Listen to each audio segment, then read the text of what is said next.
In the mid-14th century, Europe bustled with life, ambition, and trade. Cities like Venice, Florence, Paris, and London thrived with markets, artisans, and merchants.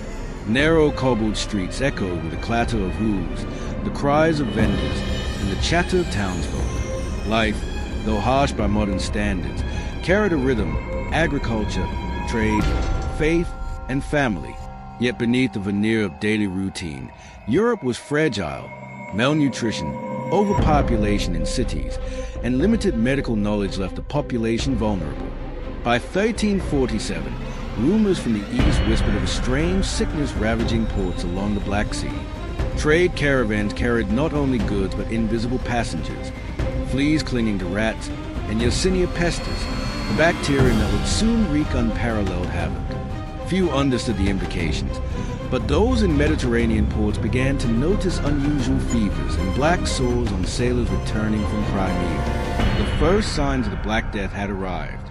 Life before the plague was ordinary in its harshness. Peasants labored from dawn till dusk in the fields, producing crops for lords who owned vast estates. Merchants traded exotic spices, silks, and precious metals, navigating rivers and seas, bringing wealth to some but also introducing peril. Townsfolk relied on narrow streets, wells, and markets, sharing their lives in close quarters. Disease was not uncommon, but the scale of what was coming was unimaginable. The plague began quietly. In the Crimean city of Kafur, besieged by the Mongol armies, an outbreak of an unusual disease killed soldiers at an alarming rate. The Mongols, aware of their own mortality, reportedly catapulted plague-ridden corpses over the city walls to spread death among the inhabitants. This horrifying act was one of the earliest recorded instances of biological warfare, and it would mark the beginning of a catastrophe that would devastate an entire continent.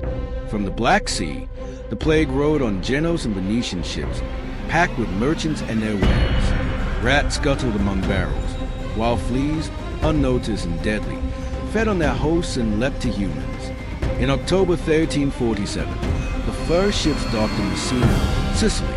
Sailors fell almost immediately, with buboes swelling under their arms and their groins, and dark spots appearing on their skin. Panic gripped the city as word spread that the sickness killed with terrifying swiftness. From Sicily, the plague moved north through Italy, crossing the Alps into France and Germany. By early 1348, Florence and Genoa were engulfed. Reports described streets littered with corpses, entire households wiped out, and hospitals overwhelmed. Fear was as virulent as the disease itself.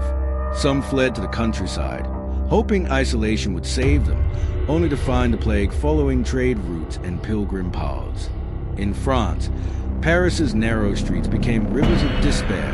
The wealthy could escape to country states, leaving servants and laborers exposed to infection. Religious orders tried to care for the sick, but the mortality rate was staggering. The church, though revered, offered no cure. Some turned to prayers and processions, while others, desperate for a scapegoat, accused minorities, such as Jews, of poisoning wells. Communities fractured under the weight of terror and death. The Black Death presented itself in three forms: bubonic, pneumonic, and septicemic. The bubonic form, the most common, caused swelling of lymph nodes, or buboes, often turning black as tissue dyed. Fever, chills, vomiting, and delirium followed. In pneumonic cases, infection spread to the lungs, leading to violent coughing, spitting blood, and rapid death. Septicemic plague killed within hours, leaving victims with blackened skin, internal hemorrhaging, and unrelenting agony. Survivors recounted harrowing tales. Families locked themselves in their homes, hoping to protect children and elders, only to watch parents die and children succumb one by one. Streets filled with bodies. Carts could not keep pace, and mass graves were dug hastily outside city walls. The sheer scale of mortality was incomprehensible. 1/3 of Europe's population would perish in less than 4 years. Society teetered on the brink. Markets emptied, artisans fled, and farmers abandoned fields. Food shortages followed, exacerbating the suffering of the living. Governments struggled to maintain order. Officials fled or perished, leaving cities vulnerable to banditry. In some towns, entire councils were decimated by the plague, leaving law enforcement paralyzed. Trade slowed to a trickle, and the economy suffered catastrophic contraction. Religion offered both comfort and condemnation. Flagellants, groups of men and women, publicly whipped themselves to atone for humanity's sins, hoping to appease God and halt the disease. Others blamed outsiders or marginalized groups, leading to persecution, massacres, and social fracture. Monasteries and churches became temporary hospitals, yet the clergy were not spared. Even priests and monks, attempting to care for the sick, fell victim. Among the plague's victims were countless untold stories. In Florence, the de' Medici family, merchants by trade, saw servants, neighbors, and distant relatives succumb. A mother, Francesca, buried 3 children in a single week, too weak to grieve. She chronicled the events in a diary, noting the silent streets, the absence of familiar voices, and the omnipresent smell of decay. Her writings would later serve as a haunting testament to the human cost. In England, a monk in Norwich recounted the plague's arrival in his abbey.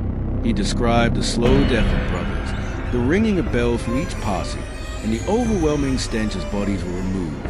He wrote, "No prayer can shield us, no candle can chase the darkness." His record offers modern historians a window into the despair and endurance of those who lived through the epidemic. Doctors attempted treatments using methods derived from humoral theory, bloodletting, poultices, and herbal remedies. None were effective. Many physicians died alongside patients, often contracting the plague while attempting to diagnose symptoms. The failure of medicine highlighted the limits of medieval knowledge and left communities desperate for explanation or salvation. Burial practices became grimly efficient. Mass graves were dug at city outskirts. Layers of bodies were interred together. In Paris, up to 600 corpses were buried in a single trench. Family tombs became abandoned. Some cultures attempted ritual purification, burning possessions of the dead, or conducting elaborate ceremonies to honor the deceased. Art and literature reflected the horror. The dance macabre, skeletons dancing among living humans, symbolized the omnipresence of death. Survivors faced psychological trauma. Depression, fear, and superstition pervaded daily life. Children grew up without parents. Widows and orphans populated streets. Even after the plague receded, fear lingered, shaping human behavior and societal attitudes for generations. Communities rebuilt slowly, learning the importance of sanitation, isolation, and public health, lessons born from catastrophic loss. By 1351, the Black Death had consumed 1/3 of Europe's population. Cities like Florence and London were ghost towns. Farms lay fallow. Trade routes, once bustling, were silent. The economic impact was paradoxical. Labor shortages increased wages for surviving workers. Peasants demanded better conditions, and feudal structures began to weaken. Social hierarchies shifted as populations thinned, providing opportunities for mobility and change. Medical knowledge advanced slowly. Scholars and physicians began documenting symptoms and transmission patterns, seeking empirical evidence rather than relying solely on superstition. Public health measures, such as quarantine and isolation, emerged as strategies to limit contagion.